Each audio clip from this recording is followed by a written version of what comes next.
Buenas tardes a todos y a todas. En el presente video vamos a desarrollar una aproximación teórica y conceptual acerca del periodo que va entre 1880 y 1930, entendiendo este momento como un periodo de profundas transformaciones en diferentes planos, como puede ser el político, el económico, el social y por supuesto el cultural. A nuestro entender, hay una frase que sintetiza todo. Su autor es Adamowski y está en su libro de la formación de la clase plebeya. Y es la siguiente.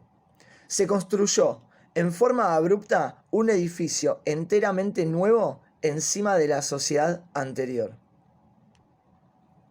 Dentro de este periodo se da lo que nosotros conocemos como la generación del 80, que posee figuras importantes como Miguel Cané, Eduardo Wilde, Joaquín B. González, Carlos Pellegrini y el padre de Roque Sáenz Peña, que era Luis Sáenz Peña.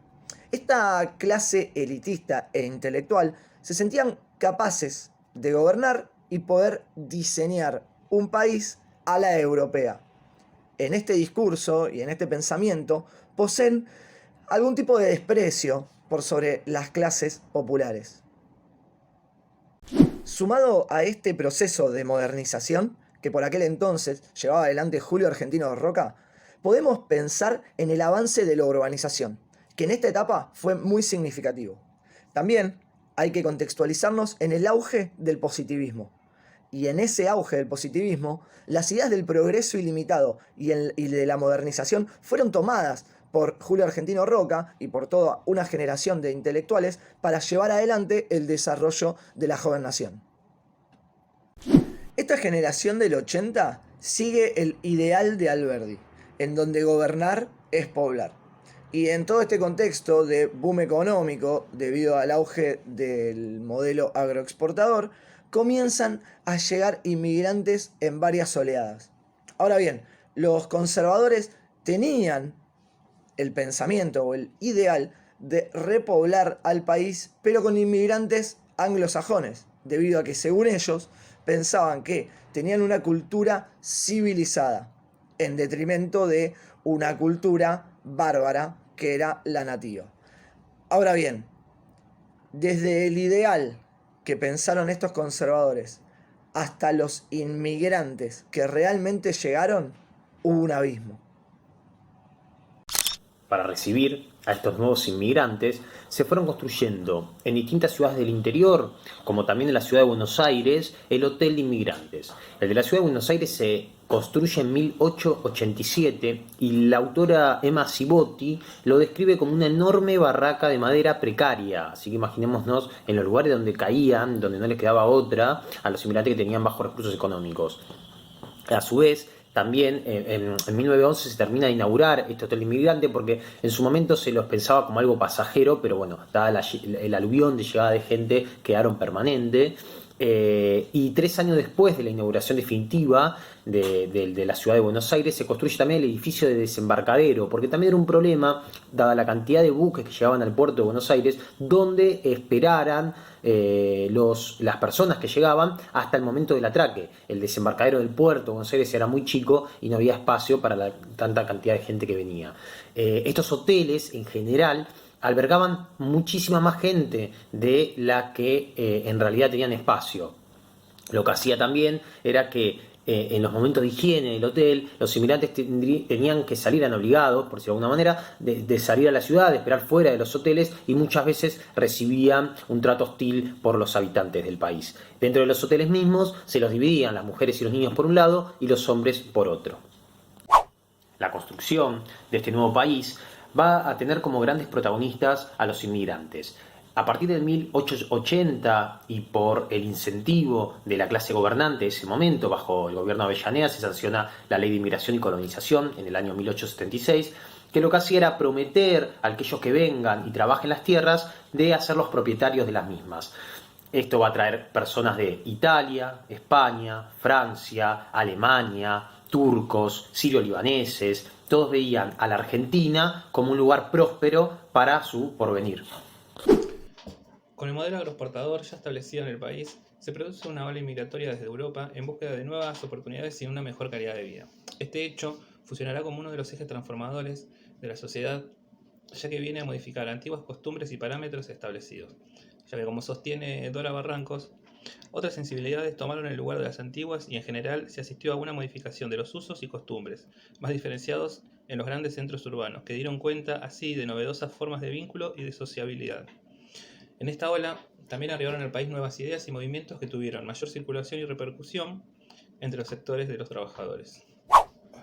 Con el crecimiento del país, gracias a la producción agrícola y ganadera, se urbanizan y modernizan algunas ciudades. En ellas afloran nuevos espacios de sociabilidad y vinculación, como fueron los cafés, bares, confiterías y otros lugares públicos. En ellos también comienzan a circular las ideas llegadas del viejo continente. Tal es así que en el año 1896 se funda el Partido Socialista, que entre sus principales objetivos está la tarea de romper con el régimen de gobierno y promover la cultura y educación a las clases proletarias. Entre sus principales adherentes también encontramos a profesionales y asalariados de mayor calificación, a quienes se los consideró como la pequeña burguesía. También en ese momento arriba al país, en mayor medida, el anarquismo, ideología basada en la acción revolucionaria directa y que tiene como premisa el fin de la explotación capitalista y la abolición del Estado. Esta fuerza, a diferencia del socialismo, tiene mayor influencia sobre los sectores trabajadores menos calificados y con mayor dificultad en el ámbito laboral. Bien, entonces, retomando un poco lo que decía Cristian, se diversifica el campo social y el ascenso de nuevos actores. Entonces el mapa político ideológico del país está conformado, mejor dicho, por socialistas, anarquistas y el mismo Estado liberal, que si bien son grupos, si se quiere, heterogéneos, según Armus van a coincidir en un aspecto, que es en pensar en la enfermedad como un problema social. Es decir, no se podía llevar a cabo dichos proyectos, dichos pensamientos, si en sus intérpretes y en la ciudad estaba azotando constantemente las enfermedades. La fiebre amarilla de 1871 había dejado secuelas. Lo que decía hacer el Estado liberal, que era el Estado que gobernaba en ese entonces, es invertir en higienismo, en sanitarismo, y lleva adelante en una primera instancia inversiones en obras públicas, ¿no? Como esto de asfaltos, pavimentos, redes cloacales de agua potable. La mayor preocupación estaba dirigida a los humildes, a los sectores pobres, ya que estos vivían en condiciones muy precarias en la mayoría de los casos. En una primera instancia dijimos entonces estas obras públicas, pero quizás más adelante lo que se quería era llevar a cabo esta concientización, ¿no? de lo que produce las enfermedades, las epidemias y esta conciencia de la cultura de la higiene, ¿no? Por eso se crean los departamentos de higiene con asistencia pública, y lo que se buscaba era justamente eso, que implícitamente ya la forma de vida sea esto de la limpieza en el hogar, la limpieza en el trabajo, la limpieza en los hospitales. Estos intérpretes, estos hombres de la higiene que llevan adelante este proyecto de higienismo, sanitarismo, van a ser los que van a tener luego este ascenso social, participación política. Armus marca una diferencia, ¿no?, entre en un principio el médico social, público, al médico político, ¿no? Cómo van ascendiendo en escala y cómo pueden tener cargos importantes. Tal es el caso de Eduardo Wilde, por ejemplo, que fue ministro de Roca, ministro de Selman. Retomando un poco lo que decía Diego, ¿no? Esta corriente de pensamiento en este contexto, como el positivismo, el pensamiento secular, lo podemos relacionar con, por ejemplo, la vacunación. Aparece la vacuna, la bacteriología, que se podía detectar el principio o el origen de cada uno de los males, ¿no? Y claro, con eso la negación de las personas, ¿no?, ante esto nuevo que estaba apareciendo, como es la vacuna, ¿sí? Este miedo, digamos, los antivacunas, los primeros aparecieron acá, si se quiere, y claro, también aparece la cuarentena, el aislamiento, que la gente lo tomaba con mucho temor, porque según Armus, era como la antesala a la muerte, era el abismo a la muerte, la cuarentena y la muerte. Entonces hubo mucha negación, mucha tensión también entre estos agentes de la higiene, de la salubridad con la sociedad. Ya para principios del siglo XX, implícitamente, como dijimos, ya todos sabían cómo manejarse en cuanto a la limpieza, ¿no? Como dijimos, en los hogares, en los hospitales, ya había esta cultura de la higiene, y con eso un nuevo mercado de consumo, porque se requerían productos químicos de limpieza, perfumes, vestimenta. Es decir, se crea un mercado que va en paralelo a este auge, digamos, capitalista que se pretendía. Ahora bien, Ezequiel Adamowski plantea en su libro de la clase media argentina que no para todos los grupos sociales fue un avance, fue un progreso el avance del capitalismo o del desarrollo en el periodo que estamos analizando. Él separa, por ejemplo, a los que pertenecían a los pueblos originarios, a los que pertenecían a los campesinos, a los gauchos, a los pastores, que ciertos cambios que empezaron a introducirse en este periodo los perjudicó. Por ejemplo, la propiedad privada hizo que no puedan contar o tengan muy difícil acceso a una parcela de tierra para trabajar, y los convirtiera, estos grupos sociales, a ser peones de los grandes terratenientes o convertirse en asalariados, refugiándose en los trabajos que iban surgiendo en la ciudad. Es decir, para él su calidad de vida iba cayendo porque de ser independientes pasaron a depender de un patrón, podríamos decir. Por otro lado, también hace una diferenciación entre que las mejores oportunidades laborales eran tomadas por los inmigrantes y no por los criollos muchas veces, y a su vez estos inmigrantes que estaban en un mejor estatus social, podríamos decir, no tenían un ascenso social. ¿Por qué? Porque ellos venían de su país de origen, de un grupo social similar al que se van a insertar cuando llegan al país. Es decir, no es que acá van a estar mejor que allá. Y que los inmigrantes que ya vienen pobres tenían muy pocas posibilidades de ascender socialmente. Con esto, Adamowski pone en tela de juicio lo que plantea Gino Germani, un sociólogo argentino, que apuntaba a que el progreso fue significativo para todos los grupos sociales de la Argentina de ese momento. Ahora bien, ¿qué rol ocupó la mujer o cómo fue la experiencia de la mujer en este periodo que se abría en Argentina? Las mujeres habían empezado a ingresar al mercado laboral, aunque se mantenían todavía ciertas restricciones. No podían conseguir especializarse ni tener certificados porque todavía se imponía la idea de que su deber estaba en el hogar y como madres. Uno de los pocos trabajos que sí estaba bien visto para ellas era la docencia. En las clases medias, solo en los casos de suma necesidad podían trabajar, y si la situación volvía a ser favorable para las familias, se prefería siempre que vuelvan al hogar, ¿no es cierto? Distinto era el caso en el interior, donde todavía se mantenían parámetros antiguos, ¿no es cierto?, como la familia con muchos hijos, o peor todavía en las zonas cercanas a regiones donde habitaban pueblos originarios, donde las mujeres que entraban a trabajar en las casas ya sabían que tenían la obligación de satisfacer, ¿no es cierto?, al señor de la casa, y en muchos casos hasta tener hijos que nunca van a ser reconocidos. Y en lo referido a la maternidad, fue en este momento en que, según Dora Barrancos, fueron las mujeres quienes tomaron las decisiones fundamentales de la procreación, y debido a este control de natalidad pudieron empezar a pensar en algún progreso y proyectar un futuro para la familia. No solo la estructura social, sino también la estructura privada fue modificada por esta corriente migratoria con esta ideología burguesa europea. Las familias ya dejaron de ser conformadas en grandes palacetes por varios familiares lejanos, sino que fue un núcleo más cerrado, donde vivían los matrimonios con sus hijos y su servidumbre. Esta élite, que modificó su estructura, influenció a la clase media, también urbana, en donde intentaron mantener esta ideología burguesa europea. Esta mutación que sufre la familia también modifica el rol de la mujer dentro de la casa.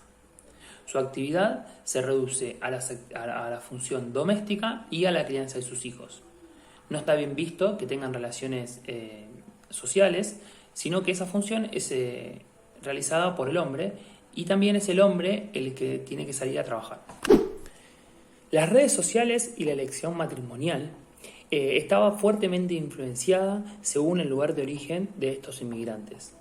A la hora de elegir matrimonio o elegir una ubicación donde poder vivir, o sea, las relaciones vecinales, siempre se trataba de que haya relación con su lugar de origen. Aunque el comportamiento de los inmigrantes preponderantemente fue endogámico a la hora de buscar con quién relacionarse, principalmente las comunidades españolas, italianas, también hubo altos casos de exogamia. ¿Por qué? Porque la mayoría de los inmigrantes que venían eran hombres. Entonces muchas veces buscaban, o no les quedaba otra, de casarse con mujeres de origen argentino. Entonces, si bien se desarrolló mucho la endogamia, también hubo muchas situaciones en donde la exogamia era la principal opción. Una vez, habiendo escuchado las excelentes intervenciones de mis compañeros, me tomé la libertad de hacer algunas anotaciones. Y en ellas escuché que, bueno, Facundo, Cristian, Luciano y Adrián hablaron de la parte social, sobre todo de las corrientes inmigratorias.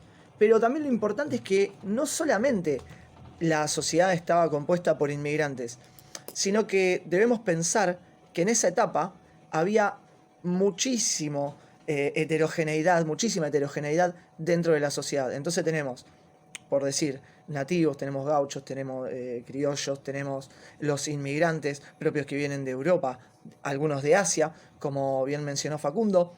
¿Y qué pasaba con esa heterogeneidad? En este sentido, la élite lo que va a tratar de hacer es generar un discurso que Adamowski plantea que es una falsedad, o sea, es un mito, que es el mito del crisol de razas.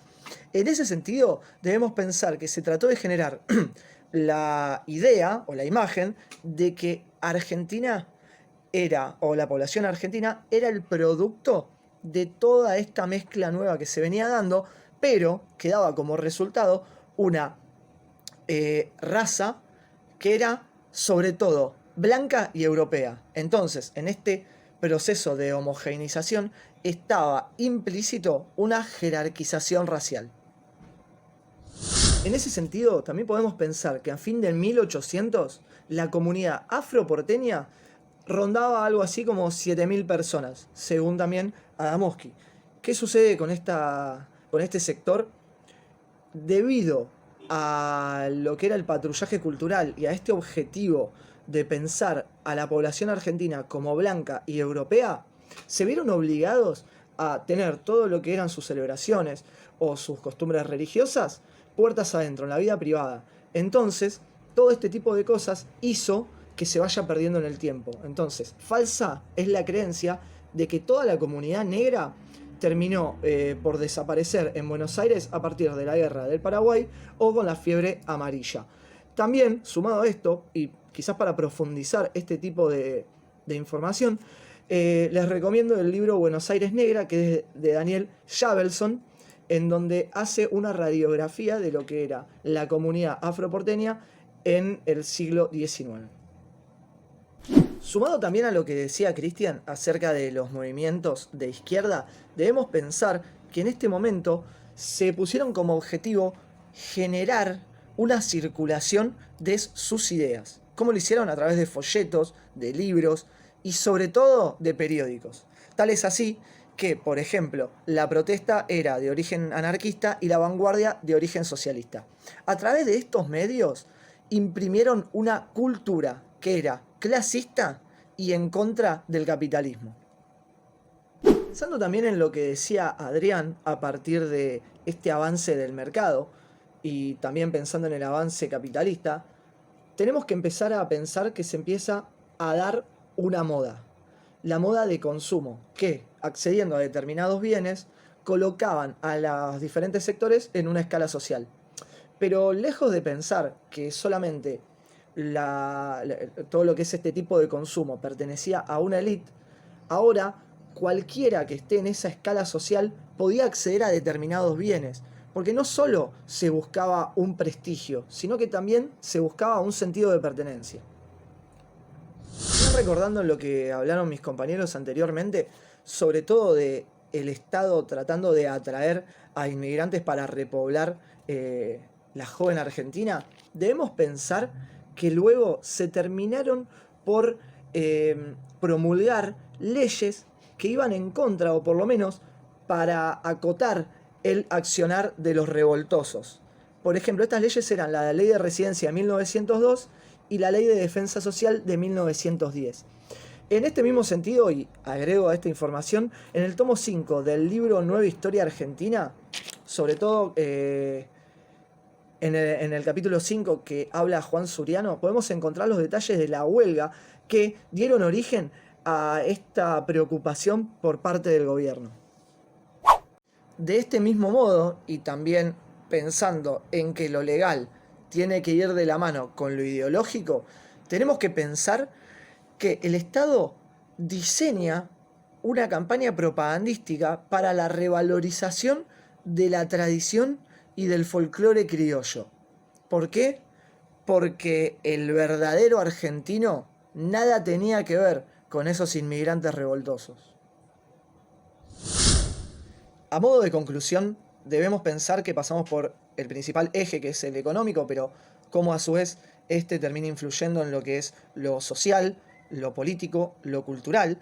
Y me gustaría terminar con una reflexión a partir de la cita con la cual comenzó el video, y es que se construyó un nuevo edificio sobre los cimientos viejos. Ahora, ¿ese edificio era para todos?